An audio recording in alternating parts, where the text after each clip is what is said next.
হযরত আবু উসমান রাদিয়াল্লাহু তাআলা আনহু বর্ণনা করেন যে আমি একবার সালমান ফার্সি রাদিয়াল্লাহু তাআলা আনহুর সাথে একটি গাছের নিচে দাঁড়িয়েছিলাম। সালমান ফার্সি রাদিয়াল্লাহু তাআলা আনহু গাছের শুকনো একটি ডালকে ধরে সেটিকে নাড়াতে লাগলেন, এমনকি সেই ডালের সবগুলো পাতা ঝরে পড়ল। তিনি আমাকে লক্ষ্য করে বললেন, হে আবু উসমান, তুমি আমাকে কেন জিজ্ঞেস করছো না যে আমি এই কাজটি কেন করছি? তখন আমি জিজ্ঞেস করলাম, আপনি এটা কেন করলেন? তিনি জবাব দিলেন, আমি একদিন রাসূল সাল্লাল্লাহু আলাইহি ওয়াসাল্লামের সাথে একটি গাছের নিচে অবস্থান করছিলাম। রাসূল সাল্লাল্লাহু আলাইহি ওয়াসাল্লাম গাছের শুকনো একটি ডালকে ধরে এভাবে নাড়াতে থাকলেন। আমি অপলক দৃষ্টিতে তাকিয়ে রইলাম। আস্তে আস্তে সেই ডালের সবগুলো পাতা ঝরে পড়ল। রাসূল সাল্লাল্লাহু আলাইহি ওয়াসাল্লাম আমাকে লক্ষ্য করে বললেন, হে সালমান, তুমি আমাকে জিজ্ঞেস করো আমি এই কাজটি কেন করছি?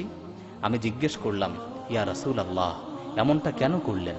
তখন রাসূল সাল্লাল্লাহু আলাইহি ওয়াসাল্লাম আমাকে জবাব দিলেন, কোনো মুসলিম ব্যক্তি যদি সুন্দরভাবে ওযু করে 5 ওয়াক্ত নামাজ ঠিকমতো আদায় করে, তাহলে তার শরীর থেকে তার গুনাহগুলো এমনিভাবে ঝরে পড়ে যেমনিভাবে এই শুকনো পাতাগুলো ঝরে পড়ল। এমনকি তার শরীরে কোনো গুনাহ অবশিষ্ট থাকে না।